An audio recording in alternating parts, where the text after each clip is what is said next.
Hay que entender que el sueño es muy importante. La alimentación es importante y el ejercicio también. Pero si el sueño no está bien establecido, aunque nos alimentemos bien y hagamos ejercicio, nuestra salud se puede deteriorar.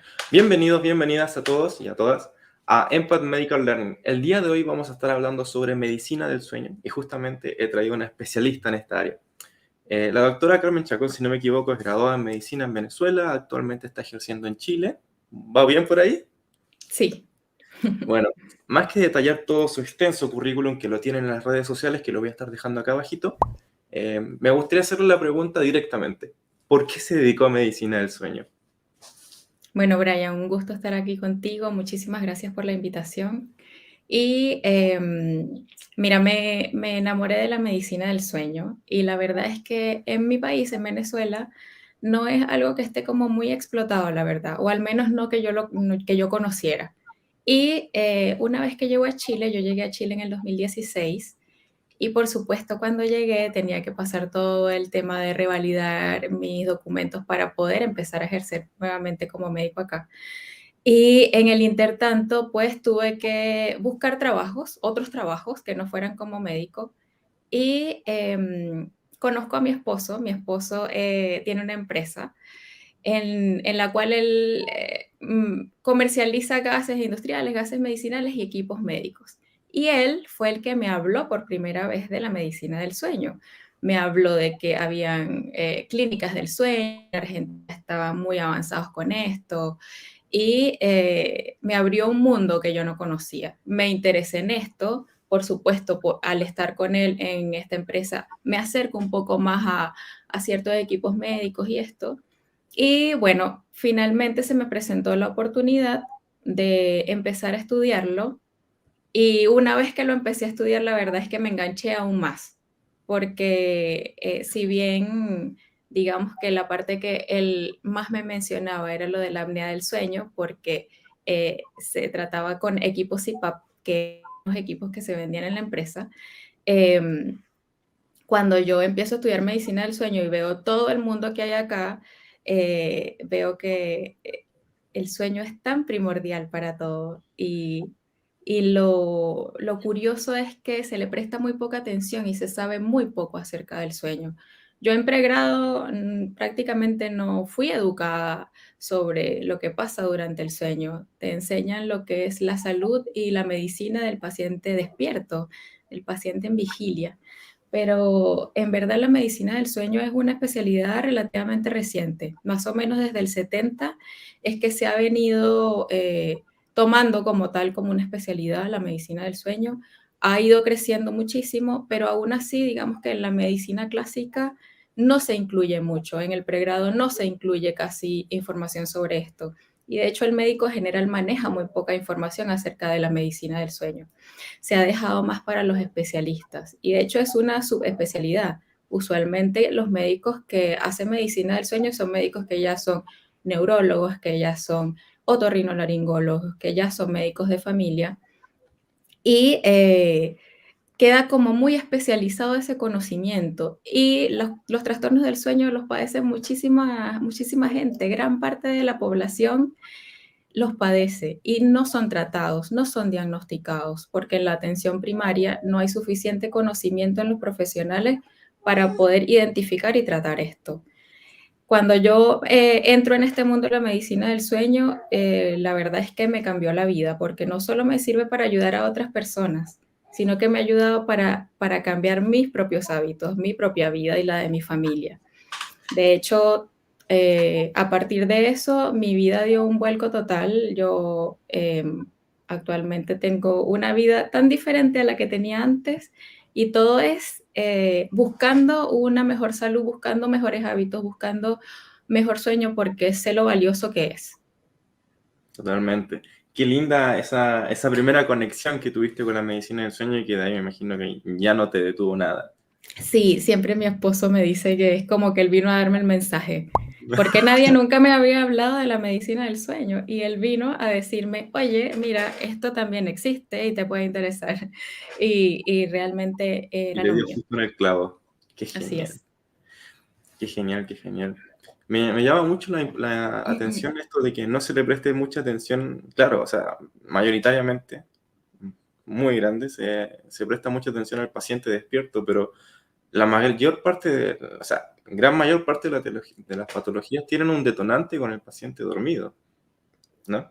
Tiene demasiada importancia el sueño. El sueño puede agravar o mejorar muchos cuadros, desde trastornos del ánimo, trastornos hormonales, o sea, tiene que ver en infinitas funciones de nuestro organismo. Si no dormimos bien, aunque tengamos buenos hábitos en el día, como por ejemplo, haces ejercicio o comes bien, pero si no duermes bien, igual tu salud se va a deteriorar. Comprendo perfectamente. Mira, ya para entrar en detalle, ¿qué es el sueño y cuál es su importancia ya directamente? Mira, el sueño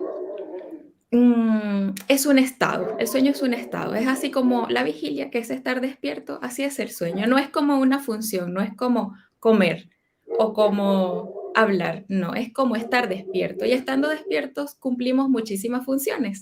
Lo mismo pasa estando dormidos, se cumplen muchas funciones. Y decir que el sueño, no sé, es solamente para recuperar energía o solamente para reparación, una forma muy reduccionista de hablar del sueño, porque se cumplen tantas funciones que es como, descríbeme qué es estar despierto. No es tan fácil, porque despierto trabajas, despierto estudias, despierto comes, despierto hablas, despierto caminas, despierto hace muchas cosas. Lo mismo pasa dormido. Dormido se consolida la memoria, dormido se regulan las hormonas, dormido se sacan los desechos de tu cerebro, dormido pasan demasiadas cosas. Y por eso es que es tan importante. Justamente, de hecho, mientras me mencionabas esto, me estaba acordando de una época X en mi vida en la cual estaba tan metido en un proyecto que a mitad de la noche me despertaba con ideas muy potentes sobre ese mismo proyecto. No sé si era algo tan bueno o no, pero va alineado con el tema de que estando dormido o despierto, tu cerebro sigue trabajando igual. O sea, no es como que Así deje de es. De hecho, en ciertas fases del sueño, específicamente en la fase de sueño REM, el sueño está incluso más activo que cuando estamos despiertos. Tan o más activo que cuando estamos despiertos. Está completamente funcional. ¿Qué es REM?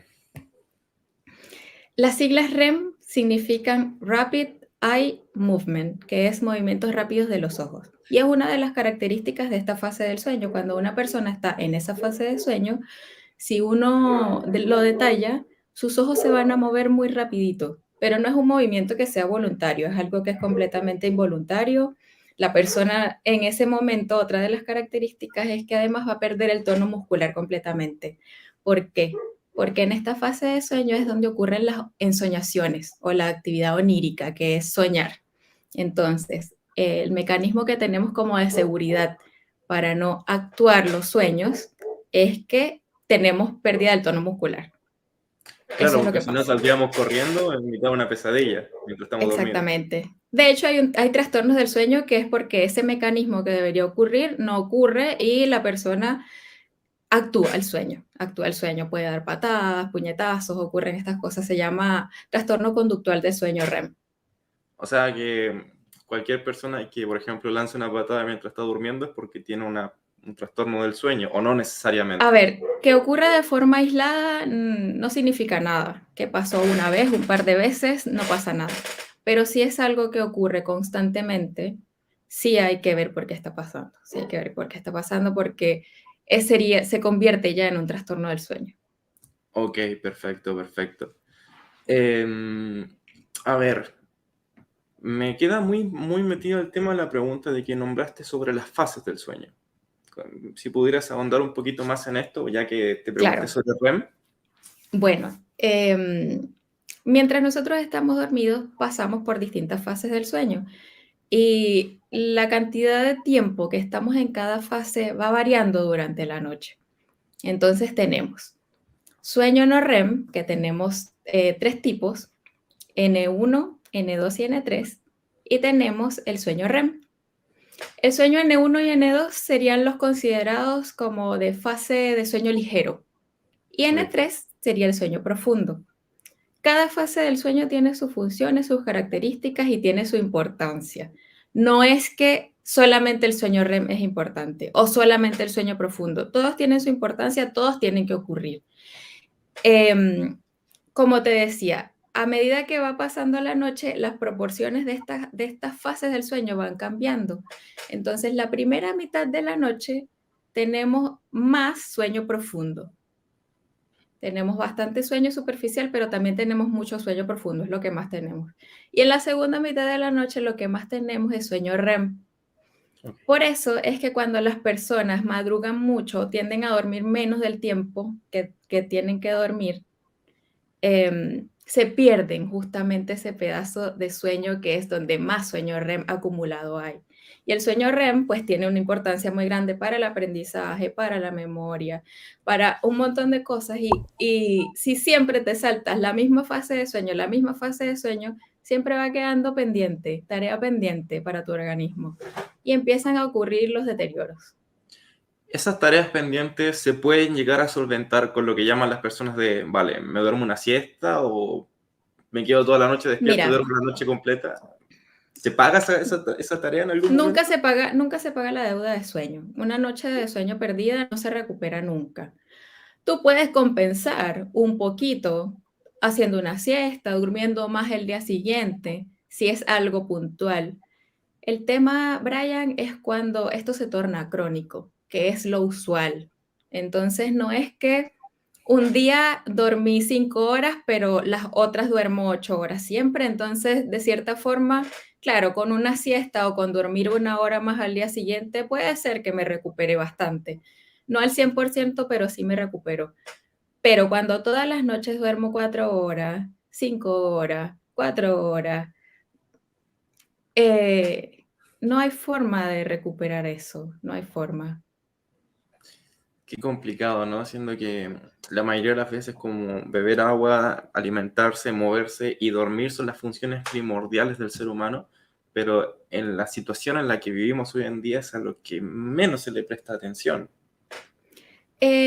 Yo creo que la cultura del esfuerzo que hay ahora de el club de las 5 de la mañana y tienes que ser empoderado y hay que trabajar y eso no está mal. Está fantástico que la gente se esfuerce, que hagan su mayor esfuerzo y que tengan ambiciones en la vida. Pero no le quites tiempo al sueño. Por favor. Quítale tiempo a otras cosas. Deja de ver una serie completa en una sola noche. Vete un solo capítulo. Deja Sí, de hacer otras cosas que no son indispensables. O sea, no es opcional dormir menos del tiempo que tu cuerpo necesita. No es opcional. excelente. Hablando de que cuidar las horas de sueño, mi pregunta ahora es, ¿cuál es la cantidad adecuada de sueño y qué definirías tú por una calidad de sueño? Mira, la cantidad de sueño varía según la edad. Pero hablando de adultos, los adultos deberían dormir de 7 a 9 horas. Es lo que la necesidad de sueño. Ahora bien, hay gente que dice, yo duermo 5 horas y me siento bien, yo no necesito dormir más. Una cosa es la necesidad de sueño que tiene tu cuerpo y otra es la capacidad que tienes tú de generar sueño. Porque fíjate, por ejemplo, los adultos mayores tienden a dormir menos horas. Y uno siempre dice, no, es que los abuelos duermen menos. Duermen menos, pero no es que necesiten menos sueño. Eso es como que dijéramos, viejitos tienen osteoporosis. No es que necesiten menos calcio, ellos no necesitan menos calcio, ellos igual necesitan huesos fuertes, pero pierden calcio, ¿cierto? Su organismo ya no es capaz de tener unos huesos fuertes. Entonces tienen que ayudarse para poder solventar esta pérdida de calcio, esta descalcificación que ocurre y no llegar a osteoporosis. Algo similar pasa con el sueño. Tu cuerpo no es capaz de generarlo, pero no quiere decir que no lo necesites. Entonces, cuando pasa esto de que una persona está durmiendo menos, hay que ver por qué está pasando. Hay un gen, hay personas que realmente necesitan dormir menos. Hay un gen que se ha visto que genéticamente hay personas que existe, en las cuales existe esto, que sí necesitan menos horas, pero es más probable que te caiga un rayo a que tengas ese gen. Qué buena definición. Es una proporción de la población bajísima, es Ok, bajísima. ok. Entonces, si alguien me dice: "No, es que yo creo que yo soy de esos", lo dudo porque es más probable que si no te ha caído un rayo, no creo que tengas ese gen. En fin, hay que dormir. Hay que dormir bien. Y con respecto, me hablabas también de calidad de sueño. También Exacto. hay personas que dicen: "No, yo duermo muchísimo, yo donde pongo la cabeza me duermo". Que duermas mucho tampoco es normal. Si te estás quedando dormido todo el tiempo es porque cuando duermes tu sueño es de mala calidad y no estás cumpliendo las funciones. Por ejemplo, una persona que sufre de apnea obstructiva del sueño, son estas personas que roncan tanto que hacen paradas respiratorias, esa persona mientras duerme está con mala oxigenación, su cuerpo entero está sufriendo, sobre todo su cerebro, pero todo entero está sufriendo. Entonces, mira, para que quede como más gráfico, la definición de apnea es una pausa respiratoria, ¿sí? Si yo hago y dejo así un rato, estoy haciendo una apnea. Si yo me meto debajo del agua y dejo de respirar, estoy haciendo una apnea, solo que en ese caso es una apnea voluntaria. Ok, Cuando las ok. personas están dormidas y sufren de apnea del sueño, esto mismo ocurre, pero de forma involuntaria.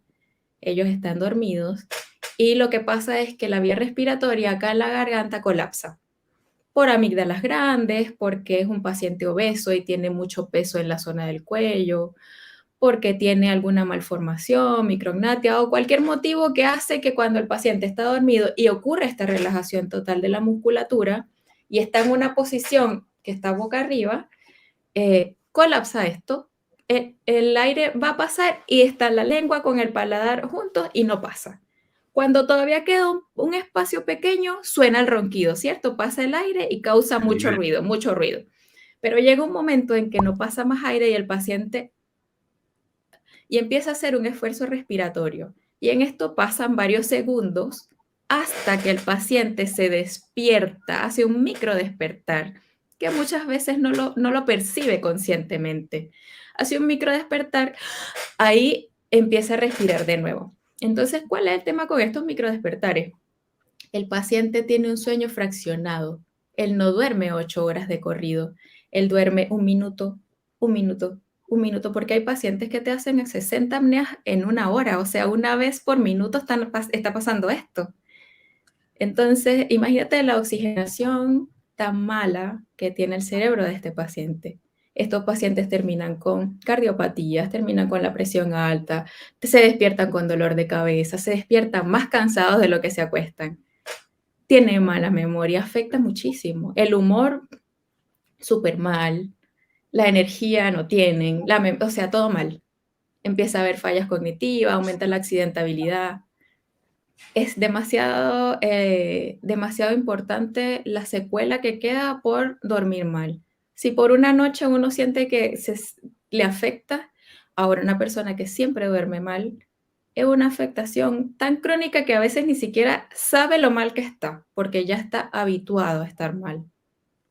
¿Cuáles serían las señales de alerta para una persona que convive con una persona que suele roncar mucho y que de vez en cuando aparece esta apnea del sueño? ¿Cuáles serían las... Bueno, obviamente la apnea es una señal de alerta, Claro. pero ¿cuáles otros factores implícitos? Em, creo que lo más importante es eso de las paradas respiratorias. O sea, muchas veces el que insiste en ir a la consulta es el compañero de cama, porque compartir cama con una persona que ronca toda la noche no es fácil, no es fácil. Entonces, la pareja insiste, oye, pero estás roncando mucho. Y a veces incluso se asusta porque pasa oye, no estabas respirando, te tuve que despertar porque te estabas ahogando. Cuando esos episodios ocurren, es prácticamente ya seguro el diagnóstico de apnea del sueño. Increíble. Aunque oficialmente uno hace el diagnóstico haciendo un estudio que se llama polisomnografía. La polisomnografía es un estudio en el cual el paciente pasa la noche en un laboratorio de sueño y se miden varios parámetros. Se le mide la actividad eléctrica cerebral, un electroencefalograma, el flujo nasal, se le mide el esfuerzo torácico, respiratorio, se ve la frecuencia cardíaca, se ve la saturación de oxígeno. En algunos casos, dependiendo de qué esté buscando uno, se puede incluso poner electrodos en las piernas para ver si hay movimientos, porque bueno, hay distintos trastornos, no solamente se hace para la apnea. Puede ser con grabando el sonido, puede ser con video de los movimientos que haga el paciente, y ahí se puede determinar con claridad cuántos episodios de apnea hace el paciente por hora, se saca un índice y se puede determinar si es leve, es moderada, es severa o simplemente el paciente es un roncador que no hace apneas, porque esto también pasa. No todos los roncadores hacen apneas, pero sí todos los que tienen apnea roncan. Ah, ok, ok, ok. Ahí hay una relación interesante. Justamente, a ver, esto de la apnea del sueño, yo lo llegué a leer cuando lo llegué a aprender cuando estaba leyendo sobre obesidad, que justamente algunos pacientes obesos suelen presentar apneas del sueño, que eso ya es un signo de, oye, ve al médico a que te revisen esto.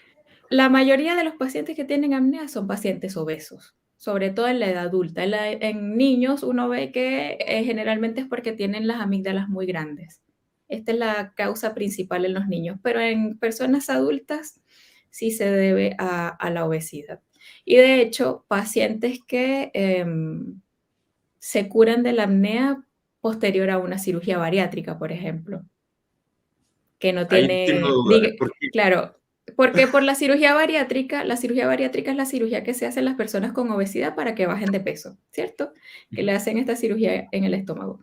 Entonces, claro, estos pacientes tienen una pérdida de peso bastante considerable, porque para llegar a hacerse esa cirugía es porque estaban muy, muy obesos.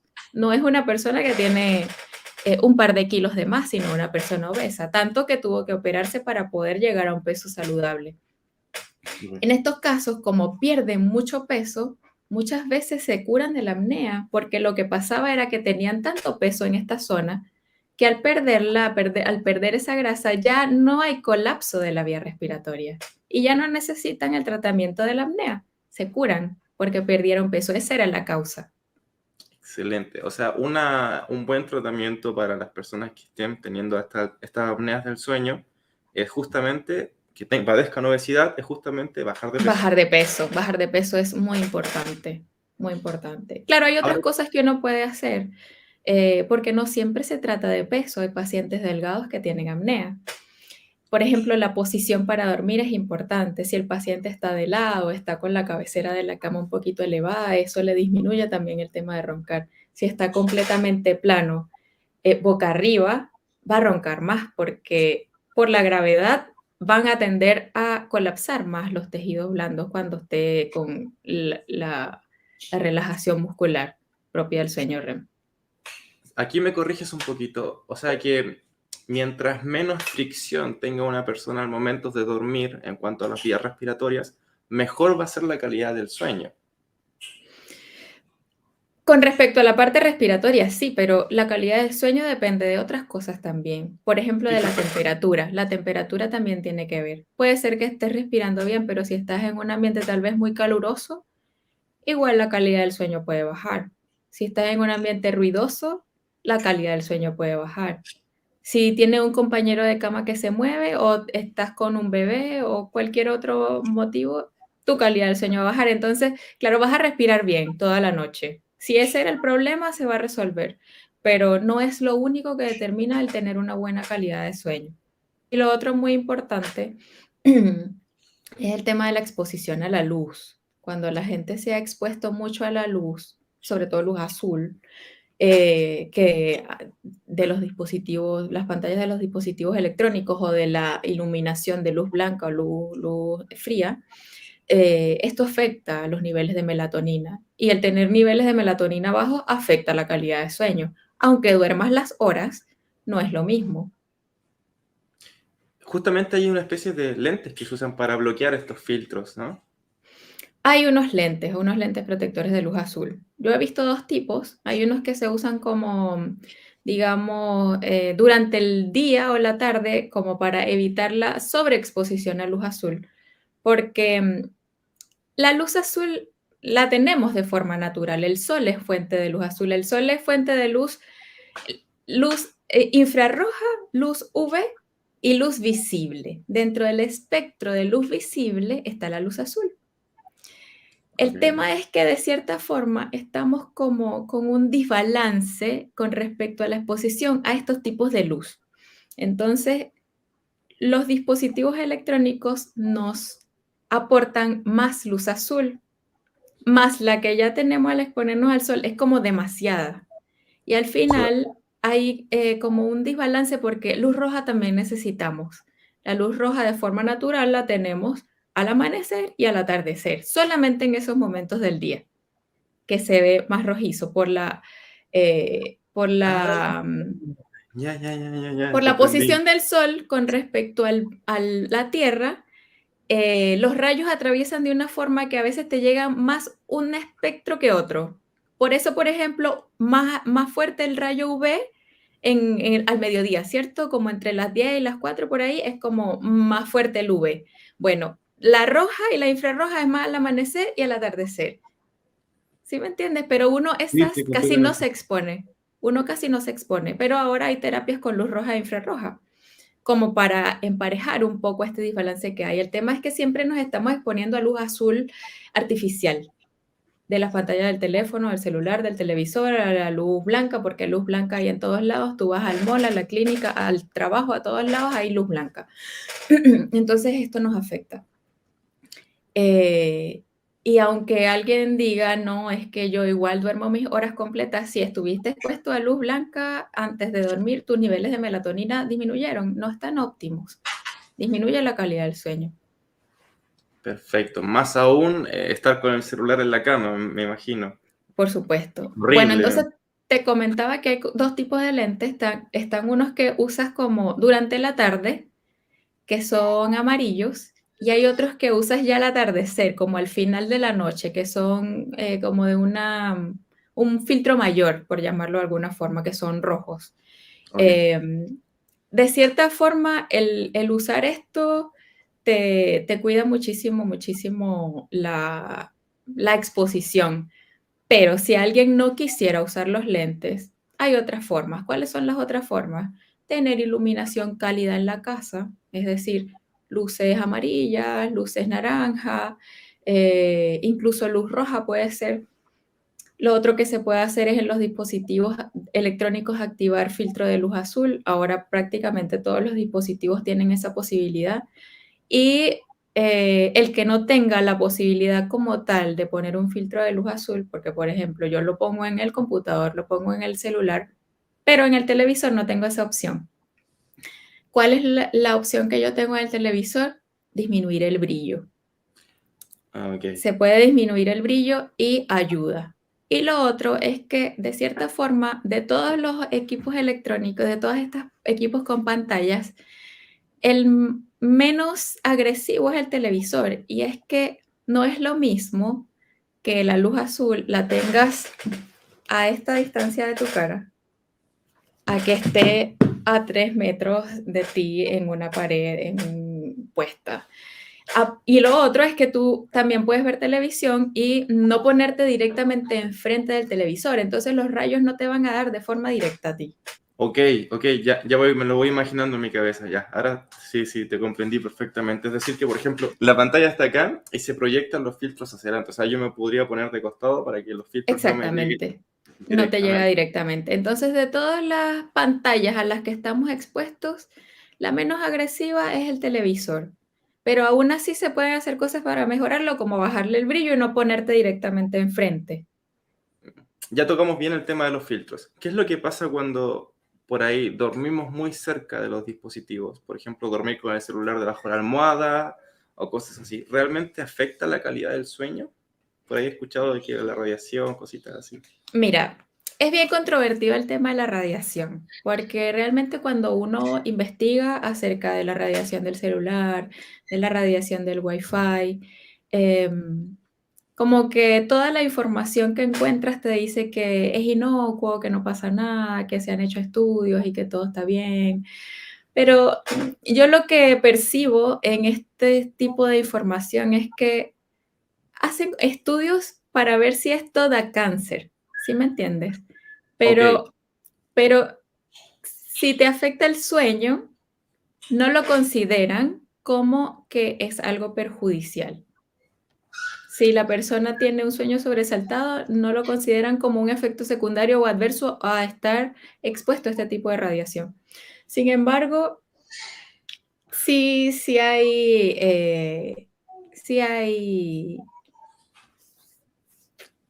no voy a hablar de evidencia como tal, porque sería una irresponsabilidad, no tengo ningún estudio que lo respalde, pero sí hay un efecto sobre estos Ok, equipos electrónicos.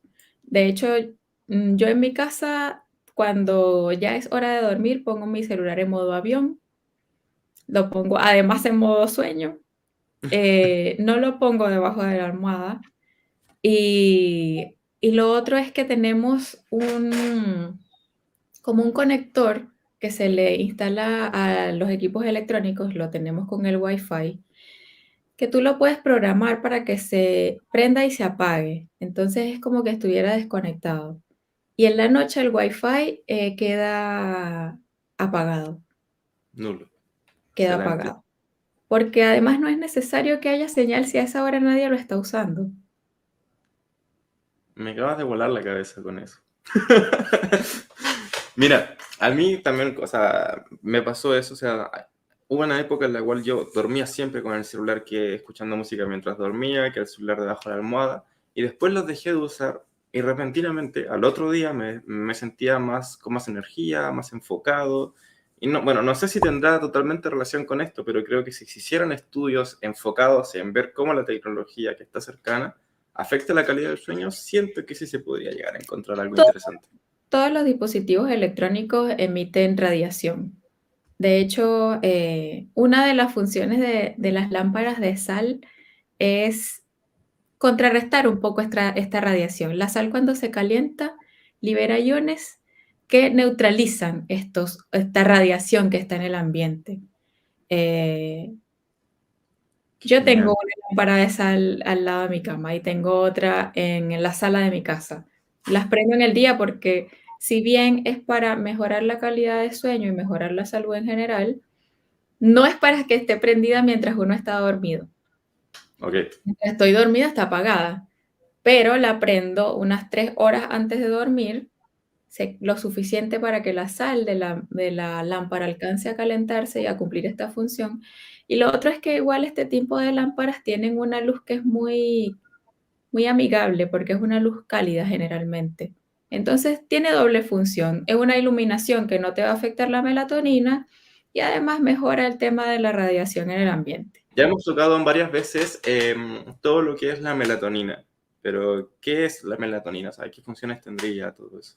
Mira, la melatonina es la hormona del sueño, pero no es solo esto, no es solo la hormona del sueño, es un antioxidante muy potente que tenemos en nuestro cuerpo, tiene funciones antienvejecimiento, funciona para otras cosas como por ejemplo para migrañas, hay tratamientos muy en vanguardia ahora que se está viendo que con melatonina la migraña puede ir bastante bien. Y cada vez más se ve la importancia de esto. Mira, hicieron un estudio muy interesante en pacientes que vivían en Las Vegas, me parece, o en Nueva York, una de estas 2 ciudades, Ok, y se dieron cuenta que estas ciudades son, muy iluminadas. Entonces, las personas en general tienen una calidad de sueño un poco más baja, tienden a dormir menos, cuando duermen el sueño es de mala calidad porque estuvieron muy expuestas a luz. En general, el sueño se ha visto afectado por los hábitos de más trabajo nocturno, más gente que trabaja en turnos y todo esto afecta. Y se vio que esta afectación de la melatonina generaba aumento en tipos de cáncer que son dependientes de hormonas como cáncer de mama.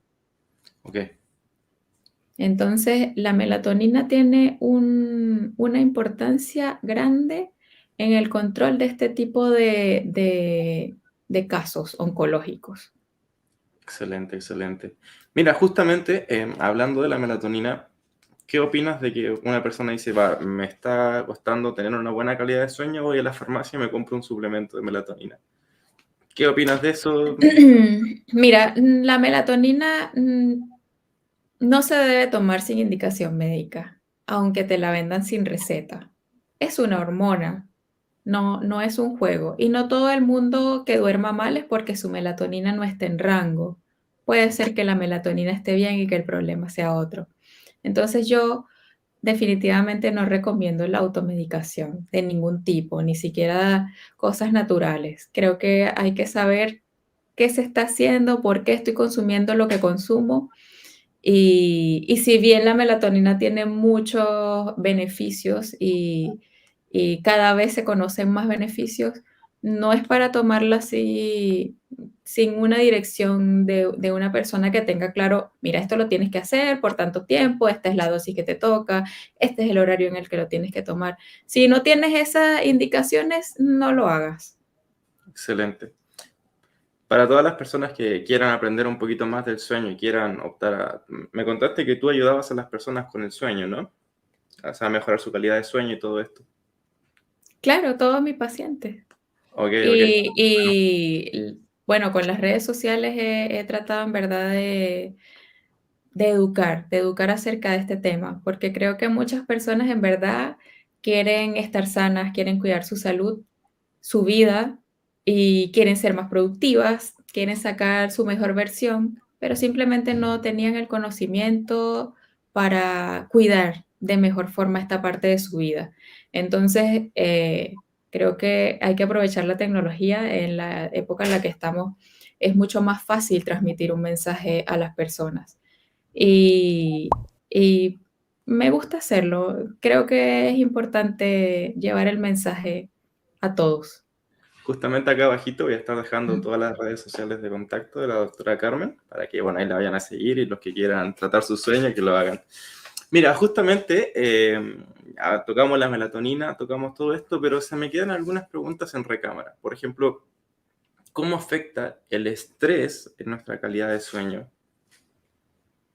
Afecta mucho, Estando despierto me claro, refiero.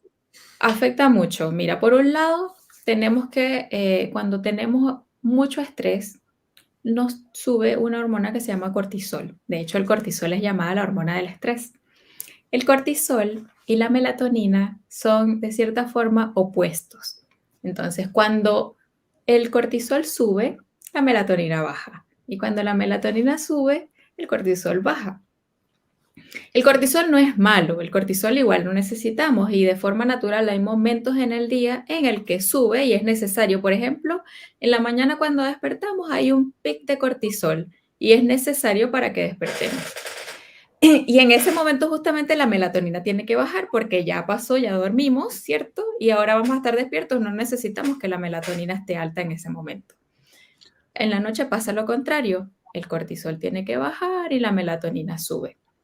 Ahora, cuando tú estás con un estado emocional, con una situación que hace que el cortisol no baje porque estás tenso, estresado y se mantiene alto, aunque ya llegue el horario en el que de forma natural debería bajar, la melatonina no sube, no sube.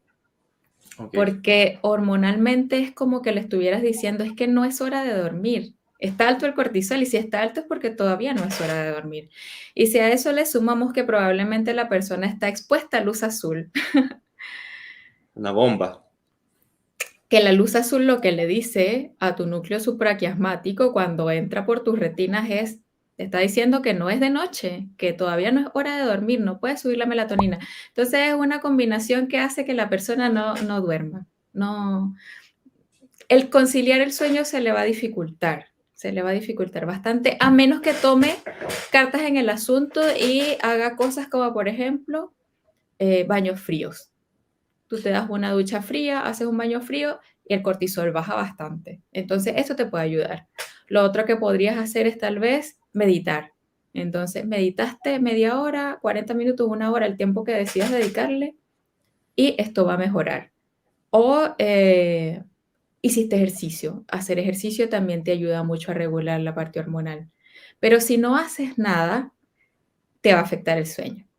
Y sobre todo si es un estrés sostenido en el tiempo, que eso es el tema del el estrés malo, porque El estrés lo necesitamos, el estrés es necesario para que nos movamos, para que nos esforcemos. Pero cuando tú estás, con una sensación de estrés, con una situación que no se resuelve y que se mantiene en el tiempo, el organismo se va como agotando de eso y empiezan a ocurrir daños Ok, porque ese estado como de huida o de, supervivencia. defensa, claro, es como para un momento, para sobrevivir, no para estar así años con el cortisol alto. Y esa es la vida que tenemos en la actualidad. Las personas están tan estresadas y tan metidas en sus temas que la parte emocional no se gestiona y empieza a generar ya problemas orgánicos. Excelente. Ahí es donde, bueno, justamente recordemos que evolucionamos desde que éramos primitivos, entonces estábamos con ese estado de alerta, ese estado de supervivencia, y en la situación actual, en nuestra vida actual, ya no estamos en esa época, pero seguimos con esos mismos instintos. Doctora Carmen, justamente ayer antes estaba revisando un poquito tu perfil para ver qué te podía preguntar, y justamente me encontré con un baño de frío. Lo he visto muchas veces, pero ¿para qué sirve el baño de frío en relación a mejorar la calidad del sueño? Los baños de frío nos sirven para muchas cosas, pero si nos vamos específicamente con el sueño, nos ayudan de estas dos maneras. Por un lado, el tema del cortisol, que al ayudar a que el cortisol baje, la melatonina va a mejorar y esto nos va a ayudar a tener una mejor calidad de sueño. Pero por otro lado, si hacemos ese baño frío en la noche, no necesariamente justo antes de dormirnos, pero sí en la noche, se va a facilitar un proceso que tiene que ocurrir de forma natural en la noche y es que nuestro cerebro se tiene que enfriar cuando estamos durmiendo. Esto es necesario para que ocurran las funciones que tienen que ocurrir. Por eso se recomienda un ambiente fresco cuando la gente está durmiendo. Entonces, si tú te das este baño frío en la noche, este enfriamiento que tiene que ocurrir en tu cuerpo, que tiene que perder calor para que tu cerebro logre enfriarse 1 grado, ocurre de manera más fácil y la calidad del sueño mejora. Entonces, hay dos cosas bien potentes para el sueño con el frío. Ok, ok. Pero además, el, el, los baños fríos te ayudan también mucho con el tema del ánimo. Se podría decir que son antidepresivos.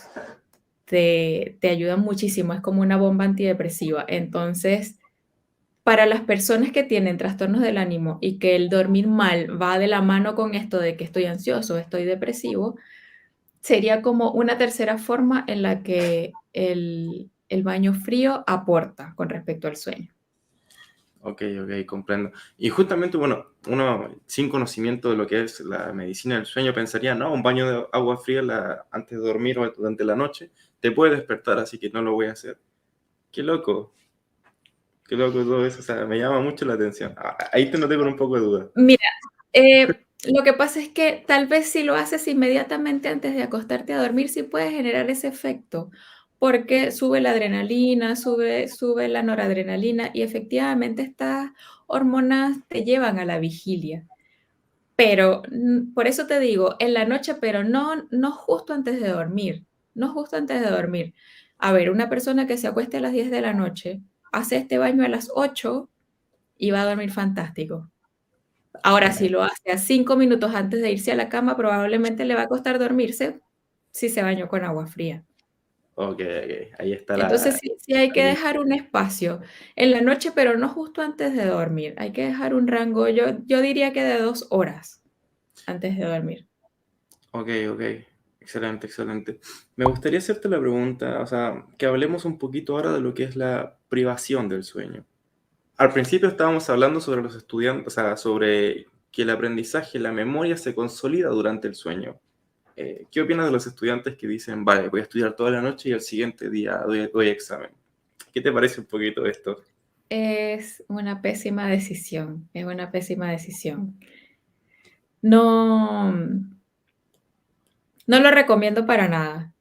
En la noche hay que dormir, no hay que estudiar. En el día hay que buscar el momento para estudiar. No se, o sea, no se van a tener buenos resultados, ¿sabes? Ese es el tema.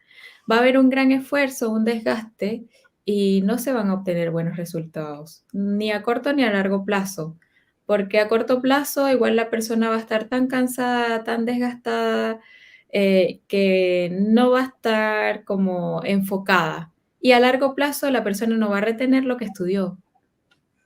Va incluso con menos memoria de lo que sabía, Exacto. abriendo la noche. Entonces, no es para nada recomendable perder sueño por estudiar, no tiene sentido. Y lo peor es que es una práctica que todos hemos hecho, porque me tengo que meter ahí. Yo ahora tengo conciencia y cuido mi sueño muchísimo, pero mientras fui estudiante de medicina y, y, y hacía mi rural, que estaba recién graduada, la verdad es que dormía muy mal.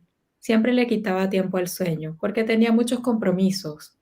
Yo creo que a veces la carga académica está como mal organizada, no obliga al estudiante a tener malos hábitos y son hábitos que no le benefician a nadie porque todos queremos profesionales que sean buenos, Muevan la salud. que estén disponibles, que hagan bien su trabajo. Una persona que no ha dormido no va a hacer su mejor esfuerzo, no, por más que quiera hacerlo, no va a ser capaz biológicamente de hacerlo.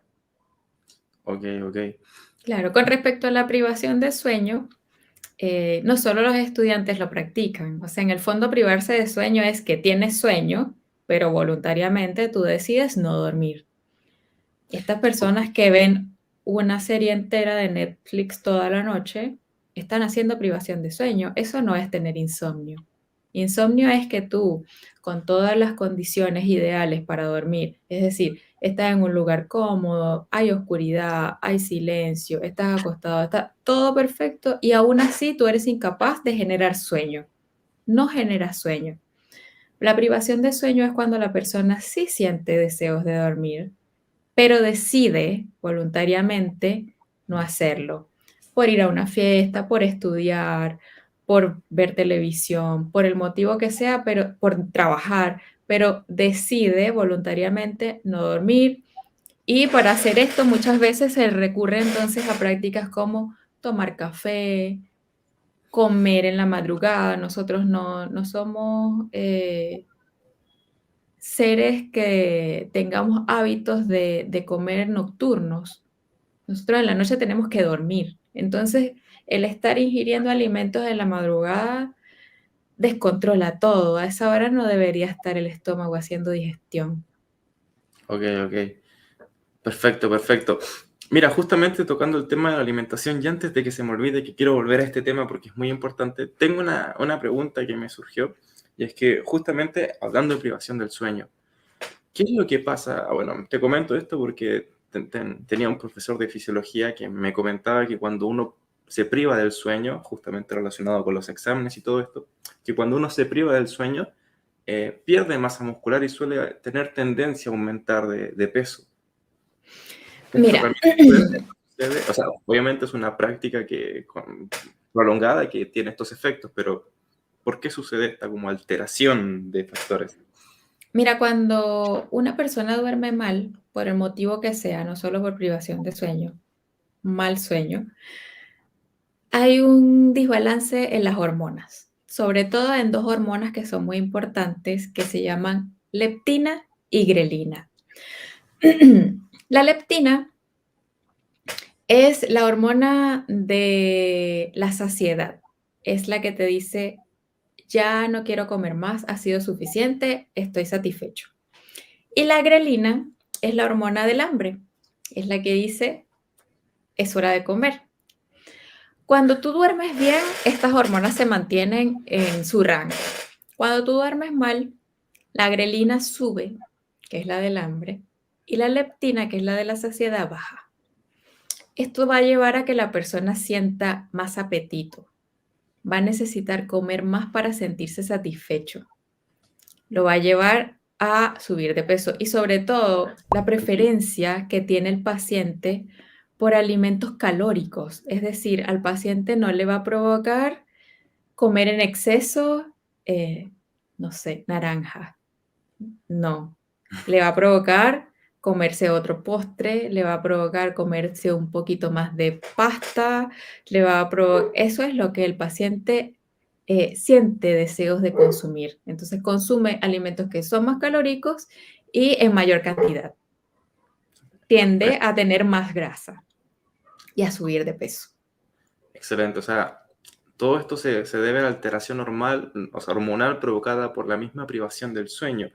Ahora, hablando justamente de privación del sueño y qué es lo que ocurre, ¿qué es lo que pasa con los psicoestimulantes? Por ejemplo, bebidas energéticas, la cafeína, todo esto. Ya, mira, con respecto a los estimulantes como la cafeína, ocurre lo siguiente. Em, mm, Mientras nosotros estamos despiertos, nuestras células están trabajando, ¿cierto? Entonces, mientras ellas trabajan y para trabajar necesitan ATP, que es la molécula de energía, el adenosintrifosfato o ATP. Cada vez que se usa una molécula de ATP, queda un residuo de haberla usado, de haberla aprovechado. Este residuo que queda se llama adenosina. La adenosina, a medida que pasan las horas del día y tú tienes actividad, trabajas, haces ejercicio, se va acumulando, se va acumulando, se va acumulando, se va acumulando. Si tú haces ejercicio, se acumula un poco más. Si tú tienes actividad intelectual exigente, se acumula un poco más. Eh, y esta adenosina que se acumula durante el día genera algo que se llama carga de sueño. Mientras tú más horas estás despierto, más carga de sueño tienes porque tienes más adenosina acumulada y tenemos receptores que perciben esa adenosina que está ahí acumulada. Entonces, lo que hacen las bebidas, o sea, los principios activos de estimulantes como la cafeína, es que bloquean el receptor de la adenosina. Entonces, te impiden percibir cuánta adenosina hay ahí acumulada y tú es como que engañas a tu cerebro. No lo dejas que perciba cuánta adenosina hay acumulada, entonces tú no te sientes tan cansado. No sé si te has dado cuenta, pero cuando uno consume este tipo de cosas, pasas de estar, digamos, con energía y de golpe te llega todo el cansancio. Es cuando ya no está bloqueado el receptor, de golpe te das cuenta que tienes muchísima adenosina ahí acumulada y te sientes cansadísimo. Llega el cobrador, básicamente, dice, oye, Exactamente. hiciste todo esto, pero no me usaste, entonces págame la cuenta. Esto pasa con esta bebida. Hay un tema con esto y es la vida media de la cafeína. ¿Cuánto dura en nuestro organismo la cafeína para ser metabolizada? Porque no es solo no te tomes un café antes de dormir. Está bien, esto es de lógica, ¿cierto? No me lo voy a tomar para irme a dormir. Pero ¿hasta qué hora te lo puedes tomar para que no te afecte el sueño? Porque va más allá que solo no tomártelo antes de dormir. Entonces, la vida media de la cafeína es de 7 horas. ¿Qué quiere decir esto? Que 7 horas después que tú te tomas una taza de café, la mitad de la cafeína que tenía esa taza de café todavía está dando vueltas en tu organismo. Entonces, si tú te tomas una taza de café a las 6 de la tarde, pongamos 7 horas más, 8, 9, 7, 8, 9, 10, 11, 12, 1. A la 1 de la mañana, el 50% de la cafeína que te tomaste todavía está en tu organismo dando vueltas. El sueño que vas a tener no va a ser bueno. Vas a tener mala calidad de sueño. Y en la mañana no vas a necesitar una taza, vas a necesitar 2 para poder empezar tu día, porque dormiste tan mal que no se cumplieron las funciones, no descansaste como tenías que descansar y es un círculo vicioso. Cada vez la gente toma más café porque se siente más cansada y se siente más cansada porque toma mucho café hasta muy tarde. Totalmente, incluso justamente también el café también genera como una especie de tolerancia, ¿no? Por lo mismo, cada vez necesitan más café para conseguir ese efecto estimulante. Claro, pero también es por esto, porque la gente cada vez duerme peor, porque son las 8 de la noche, estás en una cena, pides un postre y pides un café a las 8 de la noche, un espresso doble. ¡Fua! No tomo más café. Y no solo el café, el té también, el té también, el mate también, el chocolate, el guaraná, todas las bebidas energéticas. Todo esto tiene estimulante, no es solamente el café. Qué importante saber educarse de cómo cuidarse uno mismo. Mira, es de conocimiento público, pero igual quiero que abundar en este tema, que es cuál es la relación entre lo que es el sueño, la buena calidad de sueño y la salud mental. Hay una ¿Cómo? relación, hay una relación directa entre tener una buena salud mental y tener una buena calidad de sueño.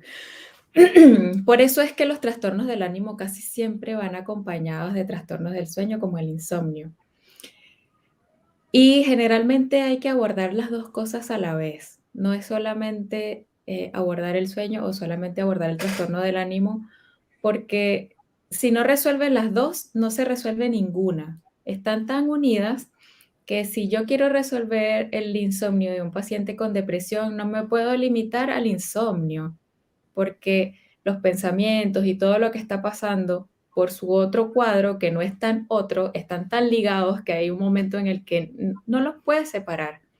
Entonces es muy importante abordarlo de forma integral, 100% importante. Hay un caso bien interesante que lo tengo en mis redes sociales de un maratón de privación de sueño que se hizo en Nueva York. Y el locutor que participó en esto, eh, Peter Tripp, estuvo muchos días despierto, creo que estuvo, ay, no recuerdo, pero estuvo como 8 días despierto, 7 días. Y todos los días veían cómo se deterioraba más y más su estado mental. Él empezó a tener alucinaciones, empezó a tener ideas paranoicas, dejó de reconocer a personas, veía insectos que no estaban ahí, creía que lo querían matar, que le ponían cosas en la comida, y todo esto era porque no estaba durmiendo. Justamente esto que me estabas comentando, yo vi el caso que publicaste en tus redes. Hay una película que habla de esto que se llama Disomnia, no sé si la llegaste a ver. No, Que no lo he justo visto. habla de que por algún evento electromagnético las personas no pueden dormir y empiezan a haber una serie de eventos psiquiátricos, neurológicos, en los cuales alucinaciones, que confusión, que obviamente el humor. Qué importante es dormir. Bueno, pero volviendo al tema, Sí, es muy qué importante. importante, qué importante. No lo había, o sea, a ver, tenía una cierta noción de que el sueño es importante para la salud, pero no tan allá, o sea, me acabas de dar vueltas en 1258 millones de grados. Es que es lo que te digo, hay muy poca información acerca del sueño. Hay poca información. Y ni siquiera los mismos médicos. Te digo que yo antes de hacer la especialidad desconocía muchas de estas cosas. Ok, Y, y, y no solo yo. En pregrado en verdad no se da la información a los médicos acerca de esto. Es muy importante, es demasiado importante. qué lindo la profesión que estás llevando y a lo que estás ayudando a las personas hoy en día. Te quiero hacer la última pregunta, ya para cerrar todo esto, que ya llevamos una hora. Em, eh, Bueno, yo sé que tú lo sabes perfectamente, estás involucrada todo el día en esto, pero ¿qué opinas? O sea, ¿qué le dirías a las personas que por ahí toman medicamentos, se automedican con fármacos para dormir? Que no voy a nombrar fármacos para que alguna persona no vaya y lo vaya a pedir a la farmacia, pero ¿qué opinas de este concepto? Que justamente lo hacen para dormir, pero terminan consiguiendo todo lo contrario, que es afectar aún más. Bueno, dos cosas importantes. Primero, No se automediquen. automedicación. No, no estoy de acuerdo en ningún aspecto con la automedicación. Em, y lo otro es que, aunque sea indicado, este tipo de fármacos sí hacen que el paciente duerma, pero no es un sueño natural. La arquitectura del sueño mm, se pierde. De cierta forma, lo que haces es que el paciente esté las horas que se espera que esté, pero se mantiene en un sueño superficial. Ok, No ocurren las etapas de sueño en la proporción en la que tienen que ocurrir. No estoy diciendo que ocurra solamente sueño superficial, pero sí predominantemente sueño superficial. Sueño REM y sueño profundo son los que con mayor frecuencia se ven afectados cuando el sueño es eh, inducido. generado con medicamentos. Perfecto, perfecto. Entonces, cuando no se cumplen todas las etapas, no es un sueño que cumpla las funciones necesarias. Perfecto. Doctora Carmen, ¿cuáles serían, me nombraste el concepto de arquitectura del sueño, cuáles serían, en pasos muy simples, una excelente arquitectura del sueño para una persona? Bueno, como te comentaba hace rato, em, la arquitectura del sueño es que la persona va pasando de sueño no REM N1, N2, que son los de sueño superficial, luego el sueño profundo, que es N3, luego el sueño REM y luego vuelve a N1, N2, N3, sueño REM, y así va pasando toda la noche. Y a medida que avanza la noche, esta proporción va cambiando. La primera mitad de la noche lo que más vamos a tener es sueño profundo y la segunda mitad de la noche lo que más vamos a tener es sueño REM. Excelente, excelente. Ok, esa sería una buena arquitectura del sueño. Ahora, ¿cuáles serían el paso a paso, más que el paso a paso, sino los 5 puntos más importantes que tú dirías que una persona debe mejorar para poder optimizar su calidad de sueño? Ya a modo acá como terminando, como tu regalo de valor para las personas. Ok. Em, Control de la exposición a luz azul es muy importante, ya sea usando lentes con filtro de luz azul o activando la misma opción que tiene cada dispositivo para filtro de luz azul y cambiando la iluminación de la casa. Eso sería lo principal. Lo otro es hacer ejercicio. Hacer ejercicio es una de las cosas que más ayuda a tener sueño profundo de buena calidad. Y el sueño profundo pues es bastante importante. Entonces, hacer actividad física. Hacer actividad física no es opcional, aunque es difícil a veces incluirlo dentro de la rutina. Todos estamos muy ocupados, pero ¿qué más importante que nuestra salud y nuestra vida? Hay que conseguir la forma de buscar el momento del día para hacer ejercicio, así que sería el segundo hacer ejercicio. Cenar temprano y cenar ligero, es decir, por lo menos 2 horas antes de dormirnos, ya haber comido y ojalá no para quedar llenos, sino para quedar sin hambre. Y preferiblemente que sea comida liviana, no sé si me entiendes, que no sea carne, que no sean dulces, que no sea fritura.